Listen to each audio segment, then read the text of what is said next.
Hi friends, இன்றைக்கி வந்து ஐநா துணிசில் வந்து என்ன நடக்க போதான் பார்க்க போகிறோம். ஸோ பார்த்தீங்கன்னா நம்ம நிலா வந்துட்டு ராகவட்ட வந்து சண்டை போட்டு வந்து வந்துட்டாங்களே வேலையை விட்டேவும். உடனே வந்தோன்னே பார்த்தீங்கன்னா இங்கே வந்து பயங்கரமாக ஃபீல் பண்ணி அழுதுட்டு இருக்காங்க. நம்ம சோழன் கிட்ட சொல்லி இந்த மாதிரி எனக்கு வேலை வந்து போயிடுச்சு, நான் எப்படி தான் நான் அடுத்த கம்பெனிக்கு நான் வேலைக்கு போகிறணும் அப்படின்ற மாதிரி வந்து அழுது பேசிகிட்டு இருப்பாங்க.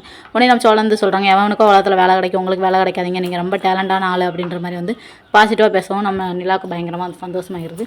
சரி, இனிமேல் நீங்கள் வந்து ராக விஷயத்தில் வந்து எதுவும் நீங்கள் தலையிடாதீங்க, நான் வந்து அவனுக்கு வந்து எல்லா பற்றி பேசி புரிய வச்சிட்டேன் அப்படின்ற மாதிரி வந்து சொல்லுவாங்க நம்ம நிலா.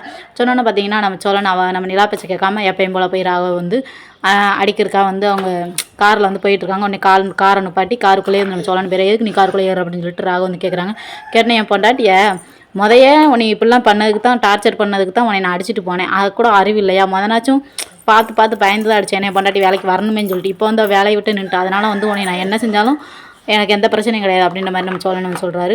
நான் என்ன பண்ணேன் அப்படின்ற மாதிரி, எதுக்கு அவளை வேலையை விட்டு நீ தூக்குனா வச்ச, உன்னை டார்ச்சர் பண்ணக்கூடாதுன்னு சொல்லியிருக்கலாம், அடுத்தவன் பொண்டாட்டி மேலே உனக்கு அப்படி என்னடா ஆசை அப்படின்ற மாதிரி நம்ம சோழன் வந்து சொல்கிறாரு.